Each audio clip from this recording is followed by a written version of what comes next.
पण ब्रह्मविद्येमधला एक महत्वाचा जो सिद्धांत आहे, कर्म सिद्धांत म्हणून जो ओळखला जातो, त्याची ओळख करून घेण्यावर अनेक विश्वव्यापी असे नियम फिलॉसॉफीमध्ये सांगितलेले आहेत. आणि त्याचा जो उद्देश आहे तो विश्व हे निरंतर चालावं यासाठी घालून दिलेले नियम त्यामध्ये आहेत. जसं आपण म्हणतो लॉ ऑफ हार्मनी किंवा लॉ ऑफ इक्विलिब्रियम किंवा law of balancing, law of correspondence, या सगळ्यामध्ये आपल्याला एक दिसून येतं की ह्या एवढ्या मोठ्या विश्वाचा जो पसारा आहे तो एकत्रितपणे सांभाळण्याच्या दृष्टीने जी यंत्रणा उभी आहे त्या यंत्रणेच्या मध्यभागी त्याचे केंद्र आहे आणि तिथून सगळं नियंत्रण होतं. आणि ते नियंत्रण जोपर्यंत आहे तोपर्यंत अनेक प्रकारच्या उलथापालथी होत असताना आपल्याला दिसतं. पण कालांतराने त्याचे जे काही परिणाम झालेले असतात ते परिणाम दूर होतात आणि पुन्हा परिस्थिती स्थिर होते. ही स्थिरता म्हणजे निश्चलता नाही, त्याच्यामध्ये ज्याला आपण म्हणतो डायनेमिक स्टॅबिलिटी असं म्हणता येईल. म्हणजे गतिशील अशी स्थिरता आहे. म्हणजे गती तर आहेच, पण ती गती सुयोग्य प्रकारे नियंत्रित केलेली आहे आणि ती अपेक्षित गतीने अपेक्षित दिशेने आपलं कार्य करत असते. आणि त्यापैकीच हा कर्माचा सिद्धांत हा एक एकंदर ईश्वरतेचा किंवा सृष्टीचा मूलभूत आणि अविभाज्य असा भाग आहे. कर्म म्हणजे काय? कृती म्हणता येईल, ऍक्शन. ही वैयक्तिक असू शकते, सामुदायिकही असू शकते. वेगवेगळ्या थरावर कृती घडत असते आणि त्या कृतीचे परिणामही घडत. म्हणजे कर्म आणि कर्माचे परिणाम किंवा कृती आणि कृतीचे परिणाम याला एकत्रितपणे कर्म असं संबोधलं जातं. म्हणजे कर्माचा नियम हा कृती आणि कृतीचे परिणाम निश्चित करणारा नियम असं म्हणता येईल. ज्यावेळी आपण कृती किंवा कृती आणि त्याचा परिणाम ह्या संबंधाबद्दल बोलतो, विज्ञानाच्या दृष्टीने पाहिलं तर ज्यावेळी आपण कृती करतो त्यावेळी विशिष्ट दिशेने काही फोर्स इच्छित काही, ज्यावेळी आपण कृती आणि त्याचा परिणाम याचा विचार करतो त्यावेळी कृतीमध्ये जो ऊर्जा असते, जो फोर्स असतो, तो विशिष्ट दिशेने आणि विशिष्ट स्थळी आपलं कार्य करत असतो आणि त्या विशिष्ट स्थळी पोहोचल्यानंतर तो परत येतो. आपण विज्ञानामध्ये म्हणतो बरेचदा की action and reaction are equal and opposite. म्हणजे जशी कृती असते तशीच त्याच्याशी प्रपोर्शन प्रमाणबद्ध अशी प्रतिक्रिया असते. त्यामुळे जो फोर्स तुम्ही कृती करण्यासाठी वापरता त्याची दिशा आणि त्याची तीव्रता ह्या दोन्ही गोष्टींवर प्रतिक्रिया ही अवलंबून असते. त्यामुळे आपण पाहतो की जसं प्रकाश किरण जातात आणि परावर्तित होतात, तर प्रकाश किरण आरशावर पडणं आणि ते परावर्तित किंवा कोणत्याही इच्छित वस्तूवर, त्यामुळे ह्या दोन्हीची मिळून आपण जर कर्म अशी व्याख्या केली तर कर्मामध्ये हे दोन भाग होतात की पहिल्यांदा एक विशिष्ट दिशेने आणि वेगाने पुढे जातो आणि तो पुन्हा इच्छित स्थळी पोहोचल्यानंतर परावर्तित. त्यामुळे ज्या प्रमाणात पहिली कृती होते त्याच प्रमाणात त्याची प्रतिक्रिया उमटते. आपण हे ज्यावेळी म्हणतो त्यावेळी आणखी एक विज्ञानामध्ये angle of incidence and angle of reflection हा भाग आहे. म्हणजे फोर्सची दिशा ही त्याची प्रतिक्रिया ठरवत असते. म्हणजे तो कुठल्या दिशेने परत फिरेल ते त्या अँगलवर अवलंबून. त्यामुळे आपल्याला दिसतं की भौतिक पातळीवर ह्या गोष्टी घडतात आणि त्या आपण पाहत असतो. या ठिकाणी व्यक्तीचा विचार नाहीये, पण कर्मसिद्धांतावर आपण हे व्यक्ती आणि समुदाय या दोहोंच्या बाबतीत या पद्धतीने कृतीचा विचार करायला लागलो तर आपल्या लक्षात येईल की जशा भौतिक पातळीवर क्रिया घडत असतात तशाच त्या भावनिक पातळीवर आणि वैचारिक पातळीवरही घडत असतात. आपण प्रत्यक्ष कृतीने म्हणजे आपल्या शारीरिक शक्तीचा वापर करून काही गोष्टी करत असतो आणि शारीरिक पातळीवरच त्याची प्रतिक्रिया होते आणि ती आपल्याला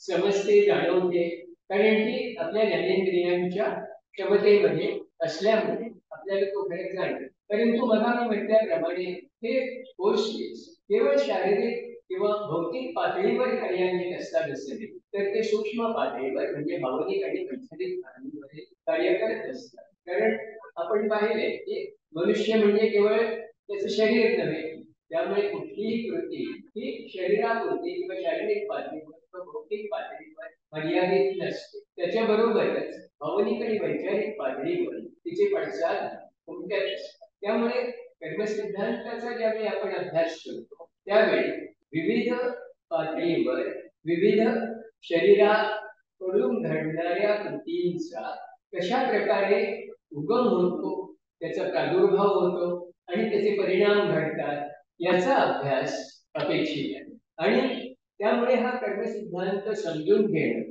म्हणजे कारण आणि कार्य याच्यामधल्या संबंधाचं ज्ञान करून घेणं असं म्हणता येईल. हे ज्ञान झालं तर ते जो कर्ता आहे त्याला योग्य प्रकारे कृती करण्यासाठी उपयोगी पडतो. पण त्या बाबतीत तो अज्ञानी असेल तर त्या आवश्यक ज्ञानाच्या अभावामुळे त्याची कृती ही जर तो केवळ अंदाजाने ती करत असेल तर जसं एखाद्या गोष्टीची शक्यता आपण म्हणतो 50% तशासारखं त्याची कृती योग्य किंवा अयोग्य असणं हे केवळ चान्सवर अवलंबून असल्यासारखं आहे.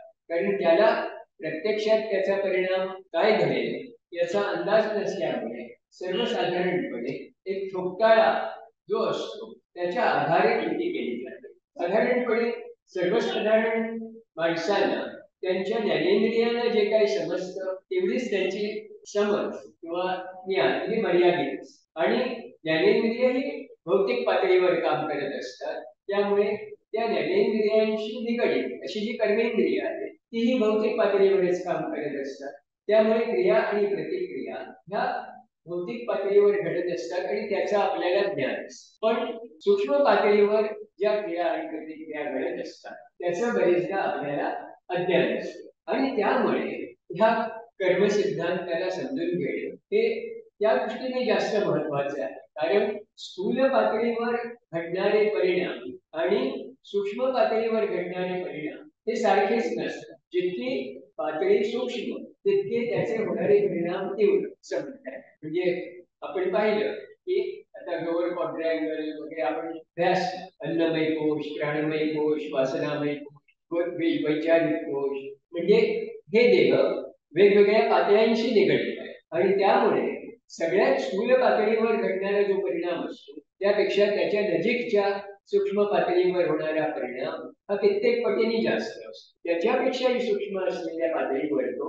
त्याच्यापेक्षाही कितीतरी जास्त प्रमाणात वाढतो. म्हणजे ज्याला मी पूर्वी म्हटले की हा वाढतो पण तो केवळ अरिथमेटिक प्रपोर्शन मध्ये वाढत नाही तर जॉमेट्रिक प्रपोर्शन मध्ये वाढतो. म्हणजे समजा भौतिक पातळीवर जो प्रमाण घडतो तो आपण त्याला एक परिणाम असं धरलं युनिक.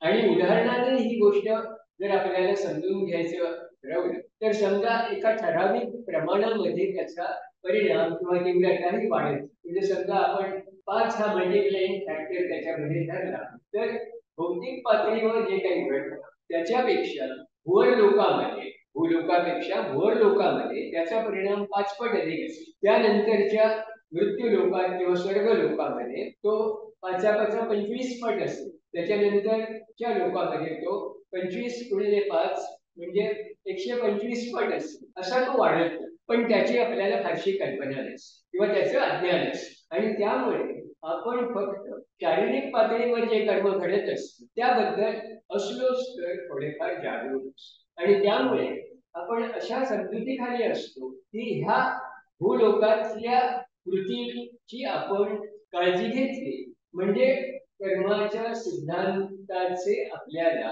जे काय फायदे मिळायचे ते मिळतील आणि तोटे काही होणार नाही. पण ही समजूत अज्ञानातून निर्माण झालेली असते. ही अगदी बालिशपणाची आहे असं म्हटलं तरी हरकत.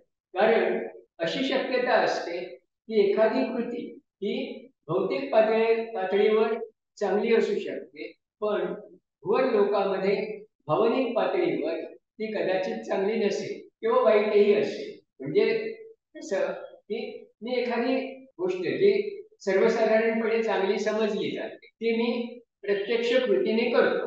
म्हणजे समजा मी एखाद्याची स्तुती केली तर स्तुती करण्यात काही वाईट नाही, म्हणजे मी चांगली कृती केली असा माझा समज होऊ शकतो. त्या बदल्यात दुसरे मला कदाचित तसंच चांगलं म्हणतील किंवा माझ्याबद्दल चांगलं एक प्रतिमा निर्माण होईल, हे भौतिक पातळीवरती. पण ती स्तुती करण्यामागे मला खरोखर त्या व्यक्तीचं गुणगान करायचंय का, तो माझा उद्देश आहे का, त्या व्यक्तीकडून मला काही माझं काम करून घ्यायची माझा उद्देश आहे का.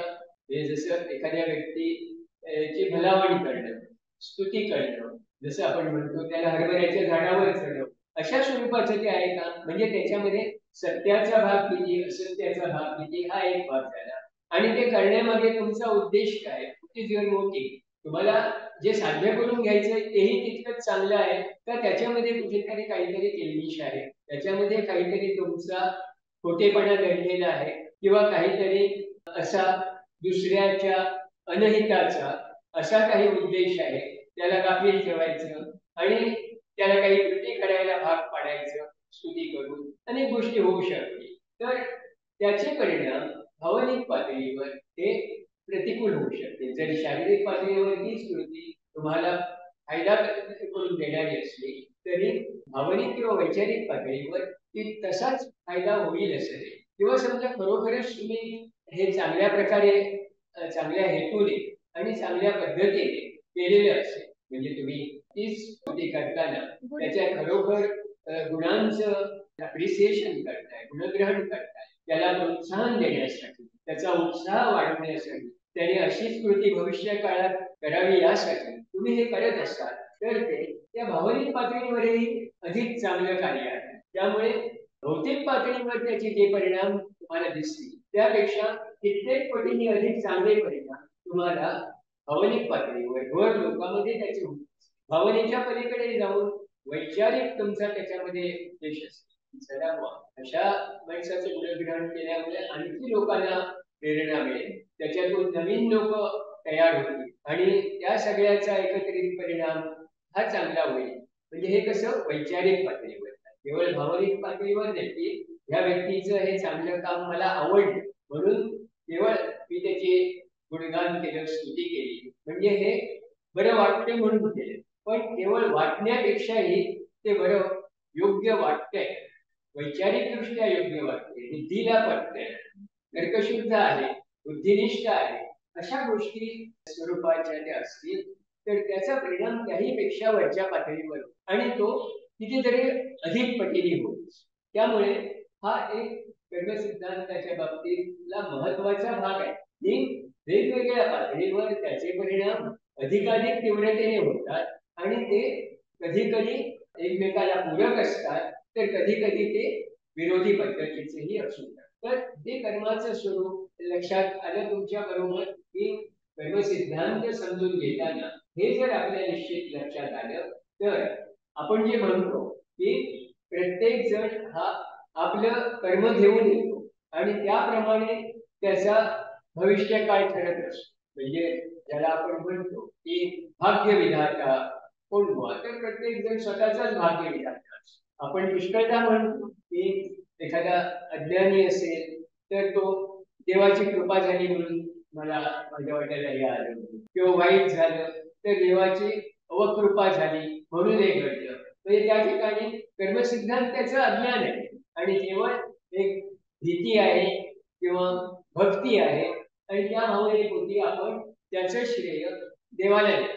स्वतःकडे ते श्रेय आपण घेत नाही कारण स्वतःकडून या बाबतीत काही घडत नाही याची पुसटशी जाणीवही त्या ठिकाणी बरेचदा नसते. तर आपण आपले भाग्य विधाते कसे त्याचा आपल्या पूर्वकर्माशी संबंध काय आहे आणि त्यामुळे आपला भविष्य काळ कसा आकार घेतोय हे लक्षात येण्यासाठी हा कर्मसिद्धांत आपण समजून घेणं हे आवश्यक.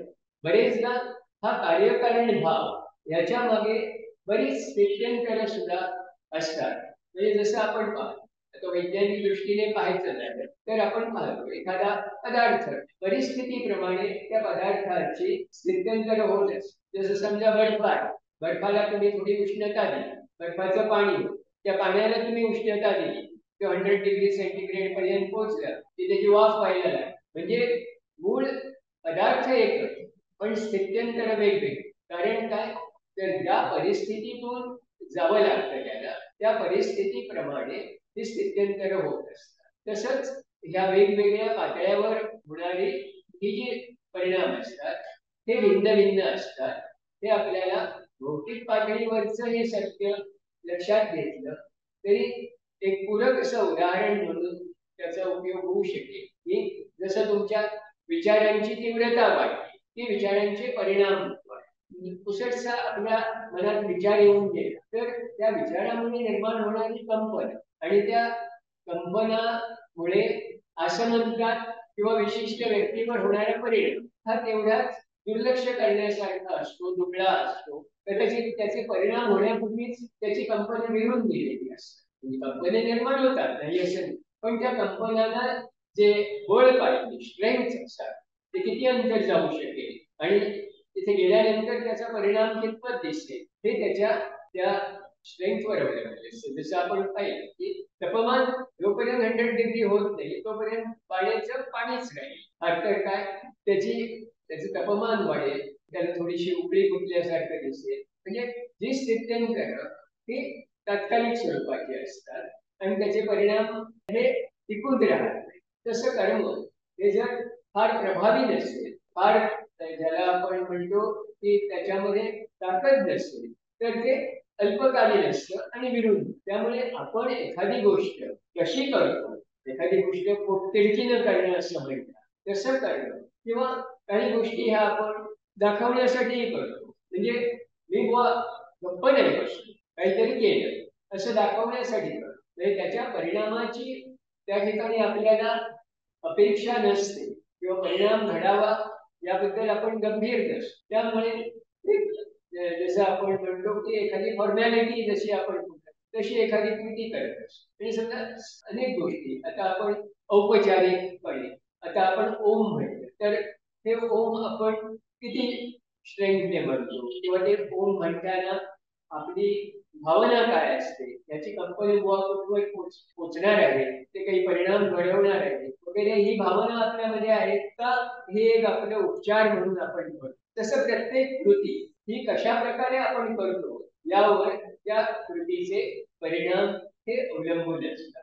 त्यामुळे जाणीवपूर्वक केलेली कृती आणि अजाणतेपणे एक सवयीचा भाग म्हणून केलेली ही यांत्रिकपणे मेकॅनिकल ऍक्शन आणि कॉन्शियस ऍक्शन याच्यामधला तो फरक आहे. जितके तुम्ही सूक्ष्म पातळीवर जाल तितकी मेकॅनिकल ऍक्शन ही फारशी प्रभावी राहते, पण कॉन्शियस ऍक्शन ही जास्त प्रभावी होते. त्यामुळे मेकॅनिकल ऍक्शन्स ह्या लोअर लेव्हलवर तुम्हाला त्याचं हे दिसतो प्रभाव, पण कॉन्शियसली केलेल्या ऍक्शन्स ह्या सूक्ष्म पातळीवर अधिकाने प्रभावी होत असतात. आणि याचे परिणाम हे तो एक युनिव्हर्सल असा नियम असल्यामुळे अटळ असतात. म्हणजे ते होतील किंवा न होतील अशी शक्यता किंवा संभव त्या ठिकाणी असण्याचं कारण नाही, ते होणारच. फक्त आपल्याला त्याचा परिणाम किती होतो याचं मोजमाप करता येणं ही अवघड, पण परिणाम काय किंवा कशा स्वरूपाचा होतो याचा अंदाज घेणं हे शक्य आहे.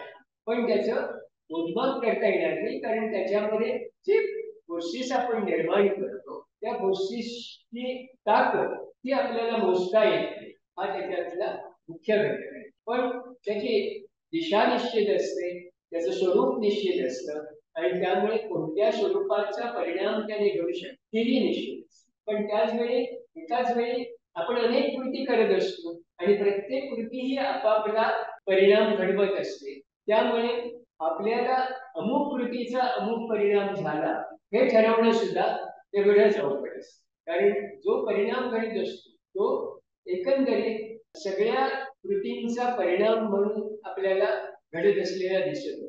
आपण केवळ आपली अशी समजूत करून घेतली की अमुक गोष्टीचा परिणाम अमुक झाला तर तो समजुतीचा भाग असेल, पण बरेचदा ते अज्ञानही असू शकतं. कारण एकतर सगळ्या फोर्सेसची आपल्याला माहिती नसते आणि प्रत्येक फोर्सचा स्वतंत्रपणे होणारा परिणाम आपल्याला माहिती.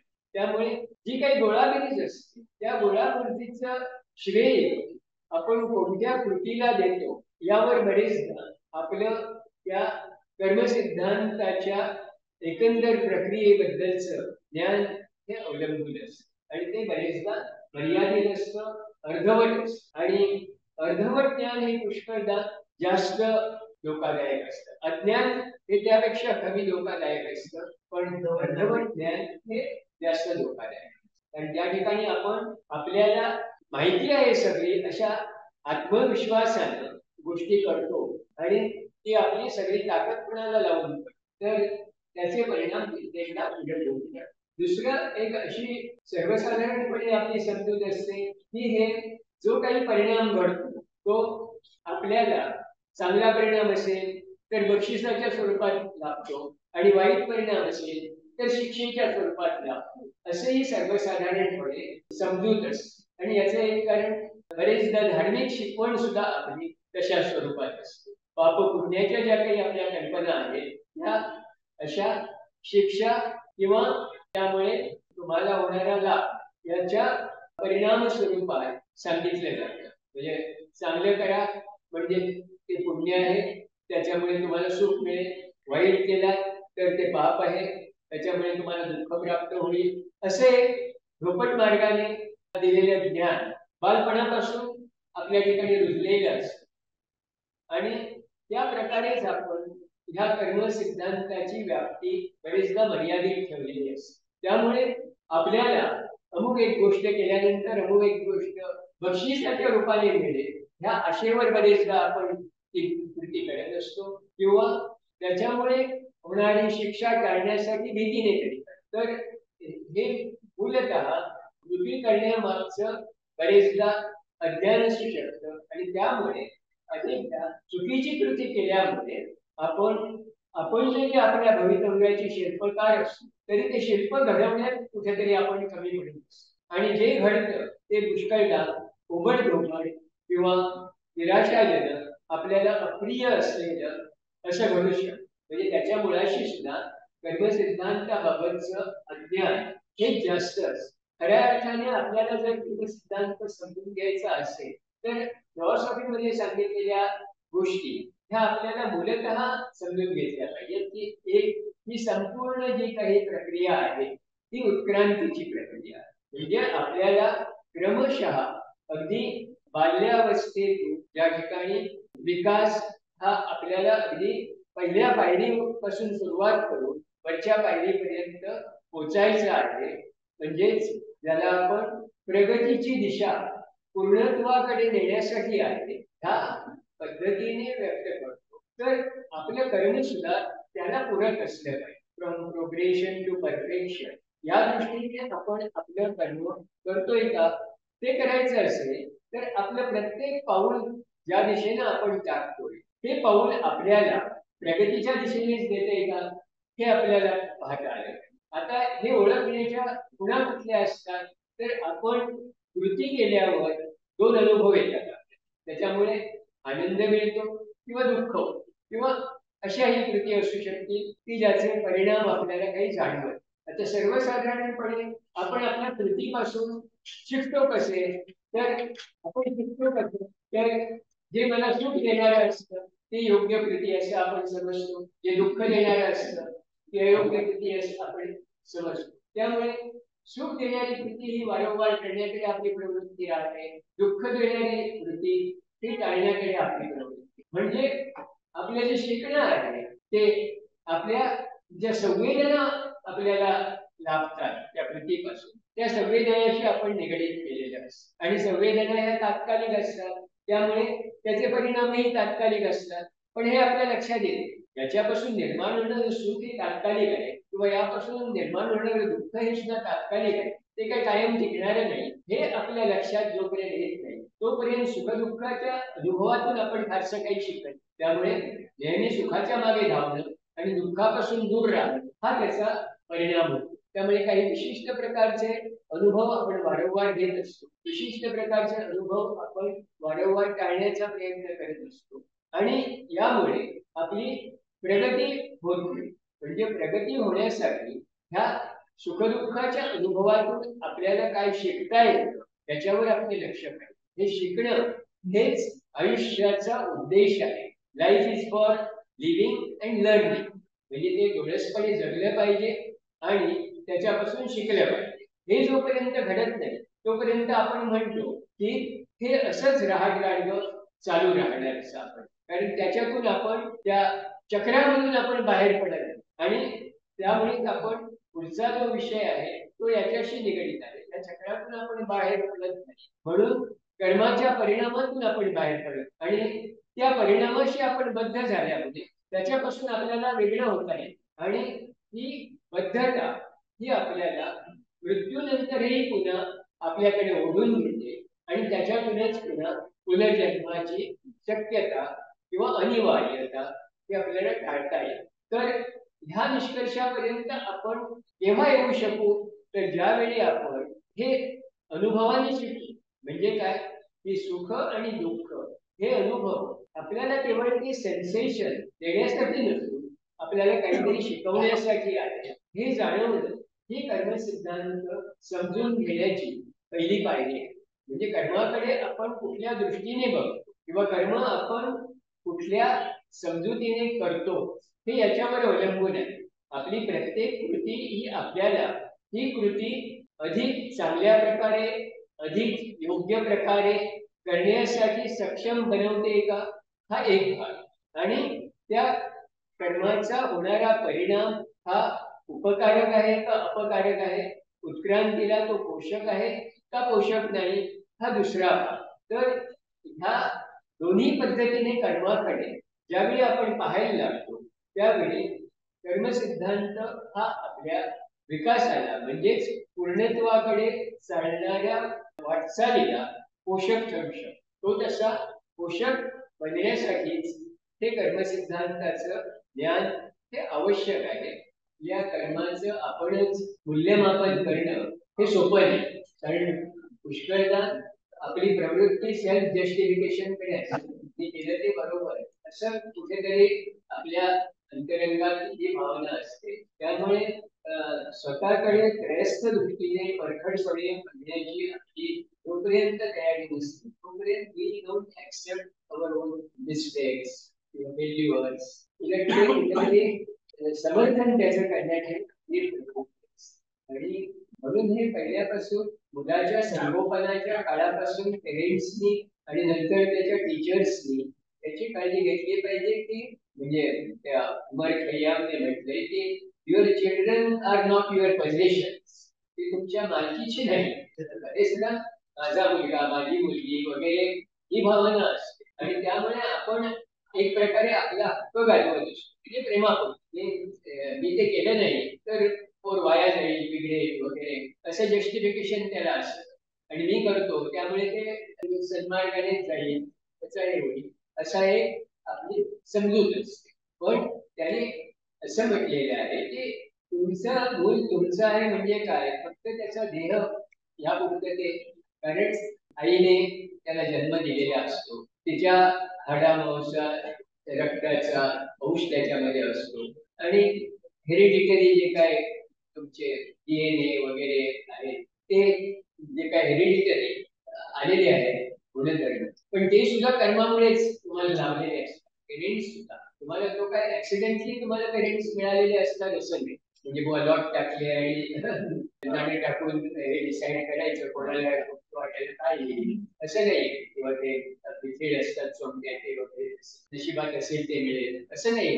द लॉ ऑफ कर्म ऍक्ट्स देअर म्हणजे तुमचं जे काही कर्म आहे ते कर्म वर्कआउट करण्यासाठी योग्य अशी संधी तुम्हाला कोणत्या वातावरणात मिळेल याच्यावर तुम्ही कुठल्या आई वडिलांच्या पोटी जन्म घ्याल किंवा कुठल्या कुटुंबामध्ये जन्माला याल किंवा कुठल्या जातीत धर्मात प्रदेशात जन्माला याल, म्हणजे थोडक्यात तिथे परिस्थिती ही तुम्हाला तुमचं कर्म वर्कआउट करायला पोषक असते अशा ठिकाणी ते कर्म तुमचं तुम्हाला नेत असते आणि हे तुम्हाला जितक्या लवकर समजेल तितक्या लवकर जीवनात तुम्ही सुखी समाधानी आणि यशस्वी होण्याची शक्यता आहे. पण पूर्वजन्माचं काहीच आठवत नसल्यामुळे आपण बरेचदा जे काही आपल्या वाट्याला आलंय ते आपल्या कर्माप्रमाणे आलंय हेही आपल्याला माहिती नसतं आणि ते आपल्याला पोषक आहे, ते आपल्या विकासासाठी आहे हेही आपल्याला समजत नाही. त्यामुळे आलेल्या परिस्थितीचा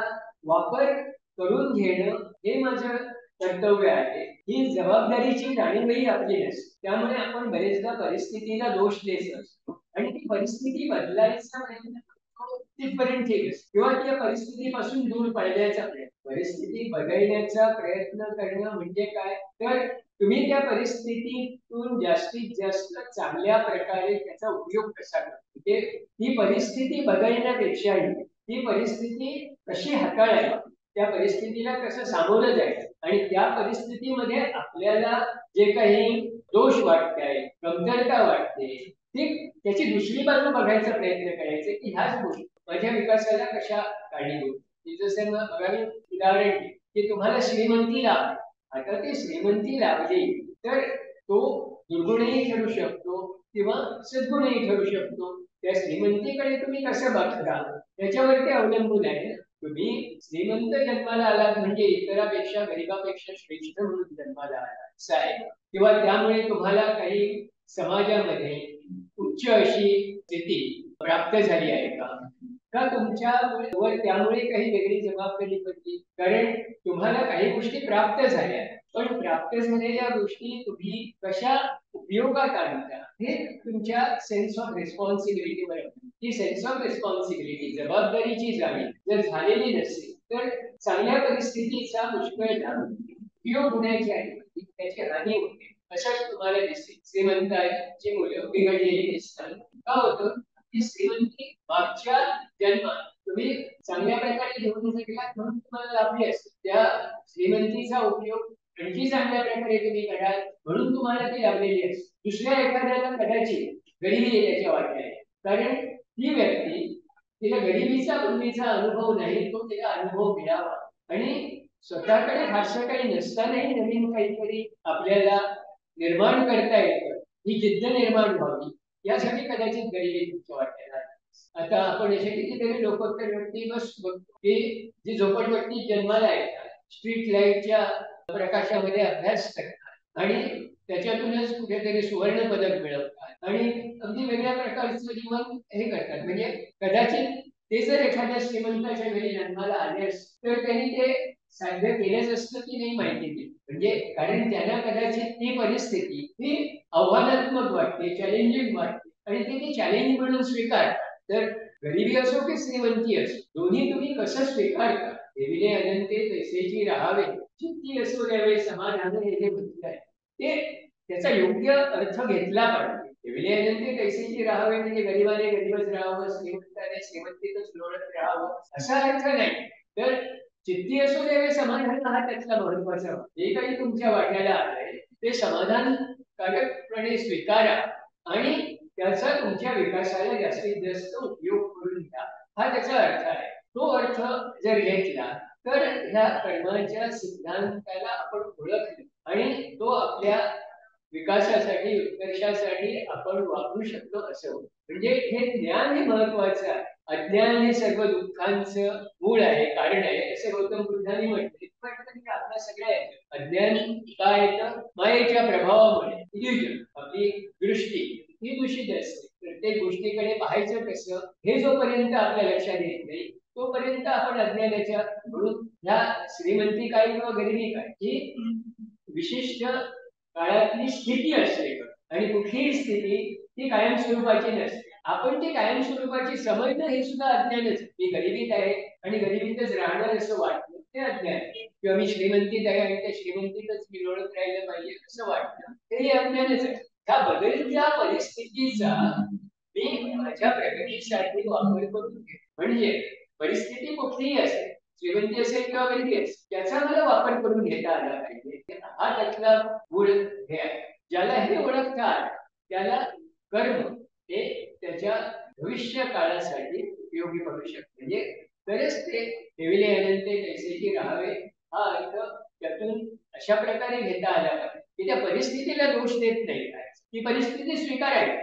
हीच परिस्थिती माझ्यासाठी या क्षणी आवश्यक आहे. त्या परिस्थितीतच मी कायम राहिले पाहिजे असं नाही, पण त्या क्षणी मला ती स्वीकारता आली पाहिजे आणि माझ्या मनीचा संतोष टिकवला पाहिजे. मी असंतुष्ट राहून त्याला सामोरे नाही जाऊ. संतुष्ट राहूनच त्याचा स्वीकार केला पाहिजे. पण संतुष्ट राहणं याचा अर्थ अल्पसंतुष्ट राहणं असेल तर मनाची स्थिरता, मनाची शांतता हे टिकवून त्याचा स्वीकार करता आला तर तुम्हाला मनाची तुमच्या स्ट्रेंथ वाढवता येईल, मनाचं सामर्थ्य वाढतं. बघा मी म्हटलं इच्छाशक्ती, ही इच्छाशक्ती त्यावेळी कार्यान्वित होते ज्यावेळी तुम्ही मनाने संतुष्ट असता, कारण त्याला तो मार्ग सापडला पाहिजे.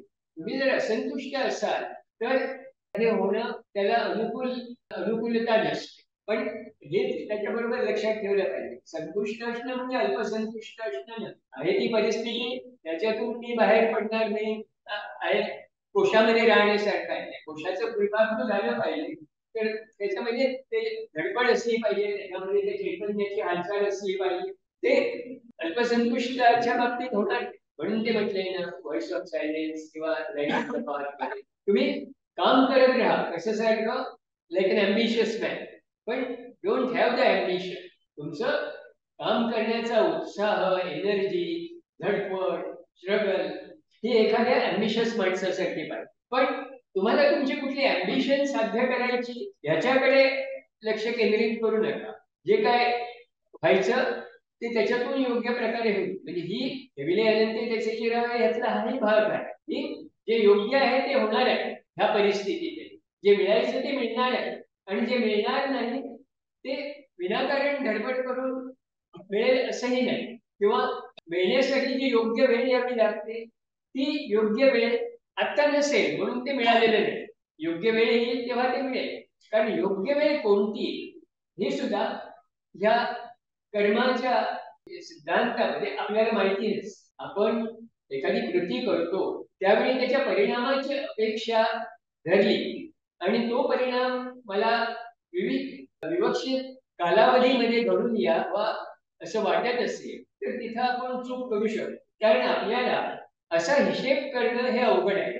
इथे श्रद्धेची आवश्यकता आहे की ही कृती ही तुम्हाला विशिष्ट परिणाम साध्य करून देते, त्याच्यावर श्रद्धा पाहिजे. तर तुम्ही कृती करताना ती निश्चय बुद्धीने करता, दीर्घकाळ करता, तुमच्या पूर्ण सामर्थ्यानिशी करता, तिथं धरसोड नसते, मध्येच सोडून देणं प्रयत्न वगैरे हे होत नाही. पण त्याचबरोबर तुमचं लक्ष याचे परिणाम काय होत पाहिजे याच्याकडे असेल तर कार्याकडे दुर्लक्ष होतं, कृतीकडे दुर्लक्ष होतं आणि परिणामाकडे लक्ष. त्यामुळे कृती ज्या प्रकारे होणं आवश्यक असतं परिणाम साध्य करण्यासाठी त्याप्रमाणे पुष्कळता होत आणि परिणाम होत नाही म्हणून तुम्ही हताश होता, निराश होता, प्रयत्न तुमचे कमी पडायला लागतात, कित्येकदा प्रयत्न तुम्ही सोडून देईल म्हणजे तुम्ही तुमच्या मार्गापासून ढळता. ते होता कामा नये. जो मार्ग तुम्ही निवडला तो मार्ग योग्य आहे अशी तुमची ज्यावेळी खात्री असते त्यावेळी तुमची वाटचाल आहे त्या दिशेने सातत्याने झाली पाहिजे. तुमचं प्रत्येक पाऊल तुम्ही टाकताना मी योग्य दिशेने चाललोय ही भावना त्याच्या मागे असली पाहिजे. त्याच्यामागे वाटेत चढाव येतील, उतरण येतील, काटेकुटे येतील, दगडधोंडे असतील, तुम्हाला वेगवेगळ्या अडचणींना सामोरं जावं लागेल, दुःख असेल, यातना असतील, त्याला तुम्ही हसतमुखाने सामोरं जाणं म्हणजे ठेविले ते तैसेची राहावे चित्ती असो द्यावे समाधान. म्हणजे ते समाधान टिकलं पाहिजे कुठल्याही परिस्थितीतून तुम्ही वाटचाल करेल त्यावेळी शरीराला टुचणी लागेल पण मनाला लागता कामा नये. मनात संतोष पाहिजे की हे असं दुखणारच, दुखल्याशिवाय कधी पुढचं सुख येणार काय ही भावना त्या ठिकाणी पाहिजे. म्हणजे त्या गोष्टी शारीरिक पातळीवरच्या तुमच्या सूक्ष्म पातळीवर प्रतिकूल परिणाम घडवणाऱ्या नसाव्या हे कर्माच्या सिद्धांतामध्ये लक्षात असलं पाहिजे. कारण त्या जर सूक्ष्म पातळीवर झाल्या तर त्याचे परिणाम कित्येक पटीने वाढतात हे मग मी सांगितले. म्हणजे एखादी गोष्ट तुम्हाला शारीरिक पातळीवर तापदायक असेल तर त्याच्या 5-10 पट होता भावनिक पातळीवर आणि शेकडो पटीने वैचारिक पातळीवर होऊ शकतो. हे जर लक्षात घेतलं तर चित्ती असो देवे समाधान याचं महत्व लक्षात येईल. म्हणजे शारीरिक पातळीवर जर आपण हा निग्रह केला तर आणखी एक त्याचा हे असा असतो ते गेल्या ठिकाणी मी सांगितल्याप्रमाणे तुमच्या 7 प्रिन्सिपल्स ऑफ मॅन प्रमाणे first principle and 7th principle have some mysterious connection. म्हणजे तुम्ही शरीराच्या माध्यमातूनही तुमच्या जी विल विस्डम अँड ऍक्टिव्हिटी हे जे 3 घटक असल्याचे आहेत त्यातले विल पॉवर ही तुमची अधिकाधिक दृढतर होणं हे शारीरिक पातळीवर तुम्ही कसे जगताय याच्यावर अवलंबून असतं. दॅट इज मिस्टेरियस म्हटले पण इट इज देअर. म्हणजे एखादा माणूस सतत प्रतिकूल परिस्थितीतून जात असतो, त्याला सुख म्हणून काय माहितीच नाही, पण तो हताश होत नाही, त्याचा निर्धार कायम असतो ह्या प्रकारे मला जीवन जगायचे, मी शेवटपर्यंत असं जगणार. जेव्हा परिस्थिती बदलायची तेव्हा बदले, पण या मार्गाने मी जातो तो मार्ग योग्य आहे याची खात्री मला पटलेली आहे.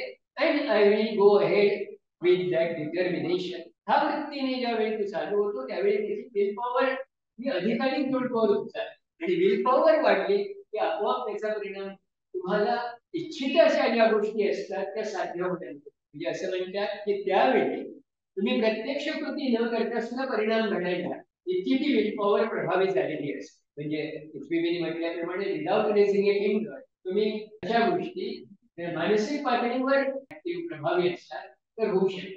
म्हणजे पण हे केव्हा त्याची सुरुवात तुम्हाला एकदा फिजिकल लेवल त्या प्रकारे जगून केली पाहिजे. दुसरी विल पॉवर वाढणार नाही, कारण हे सगळे परस्पर कनेक्टेड. आपल्या ऍस्ट्रल बॉडी आणि बुद्धिक देह हे परस्पराशी कनेक्टेड आहे. म्हणजे वासना भावना ह्या पातळीवरून तुम्ही बुद्धिक पातळीवर तुमचं हे उत्कर्ष साधू शकता. तेव्हा जर तुमच्या वासना सगळ्या तुमच्या नियंत्रणाखाली, जर तुमच्या भावना सगळ्या उदात्त असतील, भक्ती, आता एखादा भक्त ह्याला तो एकत्वाचा अनुभव का येऊ शकतो, कारण तो त्या बुद्धिक लेवलवर पोहोचण्या इतका प्रगत. आणि वासना देहाचे जे सगळे दुर्गुण आहेत किंवा ज्या काही त्रुटी आहेत, कमतरता आहेत, त्याच्यावर त्याने मात केली.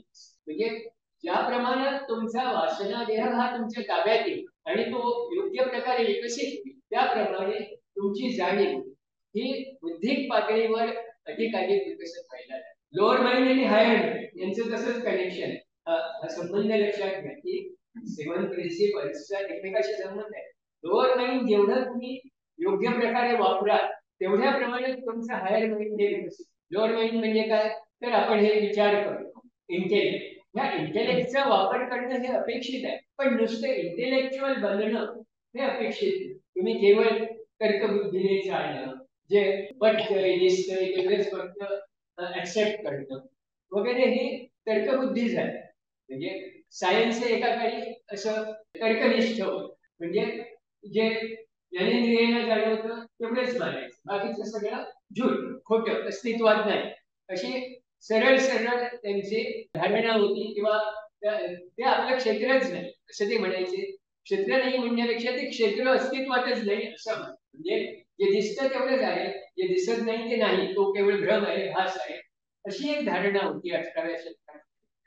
ही नंतर का बदलत गेली की हे आता तुम्हाला म्हटल्याप्रमाणे ज्यावेळी तुम्ही तर्कबुद्धीचा पुरेपूर वापर करायला लागता त्यावेळी जे तर्काच्या पलीकडे आहे ते जाणण्याची क्षमता हळूहळू तुमच्यामध्ये विकसित झाली. म्हणून सिक्रेट डॉक्ट्रिनचा अभ्यास करा असं का म्हणतंय, कारण ते समजायला अवघड आहे, सोपं नाही. म्हणजे जे समजत नाही ते समजून घ्यायचा प्रयत्न केल्याशिवाय तुमची तर्कबुद्धी पूर्ण विकसित होते. म्हणून एक प्रकारचं ते हॅमरिंग आहे, hammering on the lower mind so that those vibrations will reach the higher mind. त्याच्यामुळे तुमच्या ब्रेनवरच्या ज्या काही रेघा असतात त्या रेघा कशामुळे पडलेल्या असतात, तर तुमची विचार पद्धती जशी आहे, तसं मेंदूचं तुम्ही हे पाहिलं असेल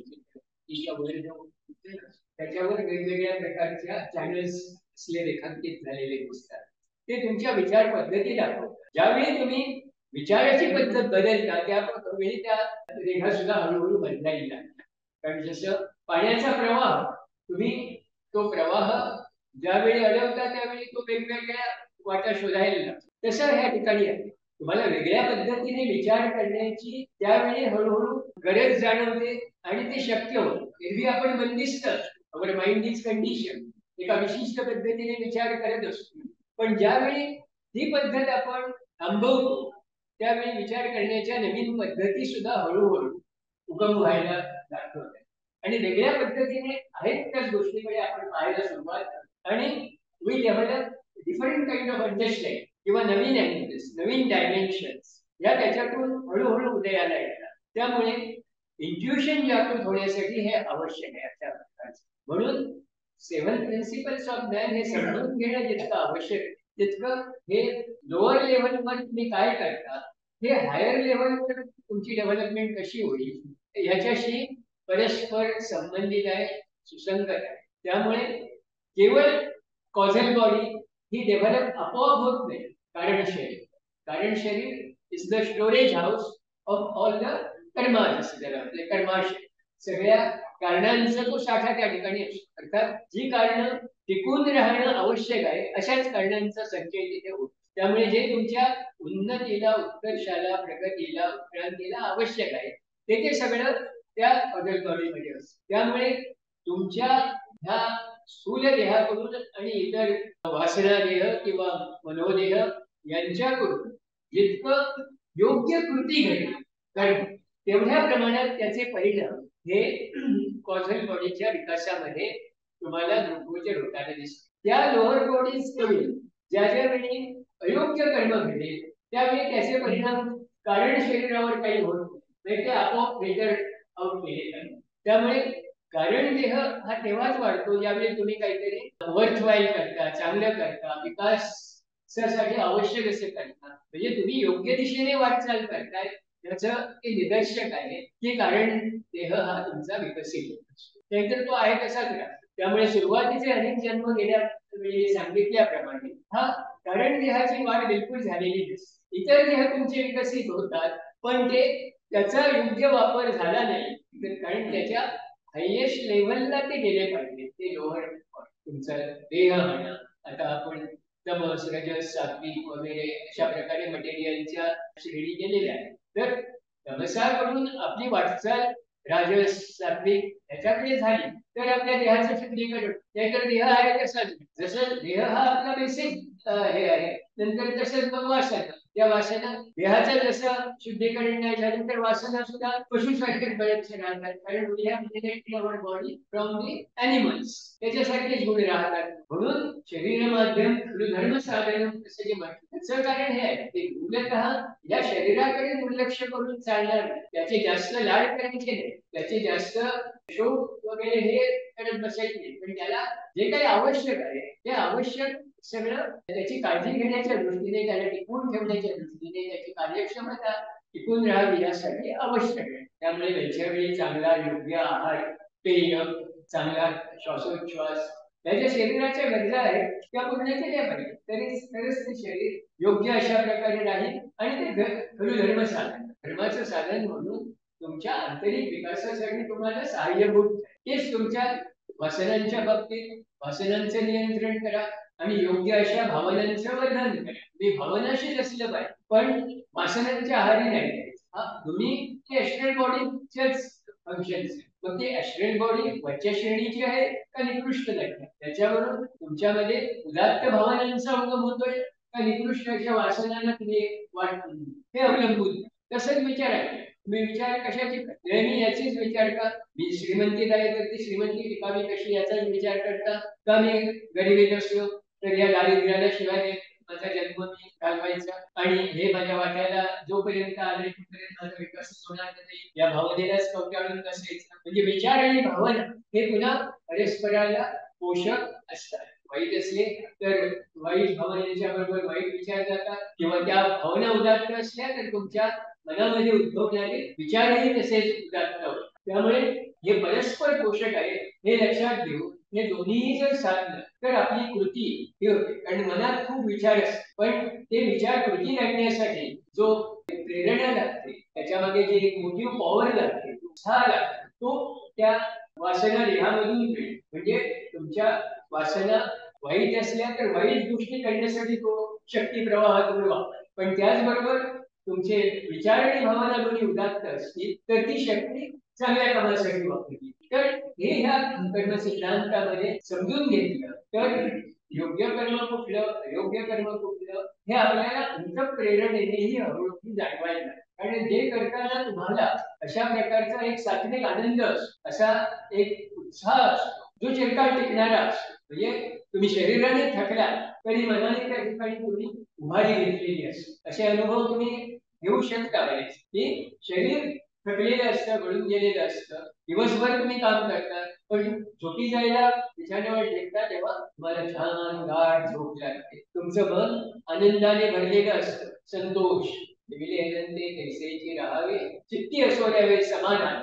हे समाधान इक्विलिब्रियम साधला पाहिजे. हा इक्विलिब्रियम नसतो त्यावेळी नेहमी त्याच्यामध्ये चढउतार असतात, इम्बॅलन्स असतो, ढवळाढवळ असते, त्याच्यामध्ये हार्मनी आपण जे म्हणतो ती हार्मनी नसते, पीस दॅट पासेस अंडरस्टँडिंग, ती शांतता नसते की जो तुम्हाला अंडरस्टँडिंग कडे ज्ञानाकडे घेऊन जाईल. म्हणून मन शांत तेव्हाच राहील ज्यावेळी तुमच्या दिवसभराच्या कृती ह्या तुम्ही योग्य प्रकारे पार पाडलेल्या असतात, ज्यावेळी तुमच्या भावना ह्या योग्य प्रकारच्या कृती करण्यासाठी पोषक प्रेरक असतात, त्यावेळी हे सगळं घडते. म्हणून या तिन्ही देहांचं योग्य संतुलन जर झालं तर त्यांच्याकडून त्या त्या पातळीवर घडणाऱ्या कृती या योग्य प्रकारे होतील आणि त्या एकाच दिशेने जातात. नाहीतर मगा म्हटल्याप्रमाणे शरीराने चांगल्या कृती करायच्या पण मनाने चिंतन करायचं ते काहीतरी स्वार्थी विचार त्या ठिकाणी असायचे, दान द्यायचं पण त्या दानाचा उपयोग माझी प्रसिद्धी वाढवण्यासाठी किंवा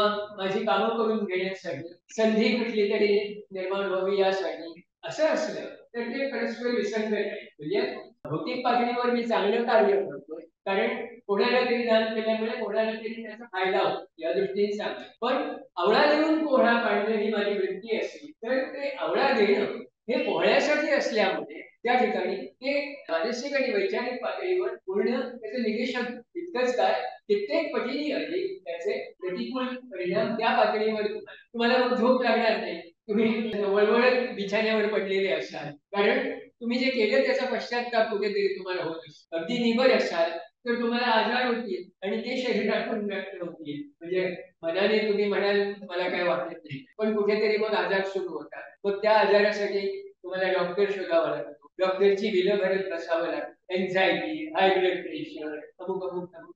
म्हणजे जीवन एका बाजूने तुम्ही सुखी करण्यासाठी धडपडत असता पण दुसरीकडून ते अशा प्रकारे कॉम्पेन्सेट होत असते की तुमच्या सुखापेक्षा तुमचं दुःख जास्त बलवंत ठरत असतं आणि एकंदर आयुष्याची गोळावळीच पाहिजे तर ती दुःखातच जाते. असं का होतं याचं उत्तर या कर्मसिद्धांताच्या अंडरस्टँडिंग मुळे आपल्याला मिळू शकतं.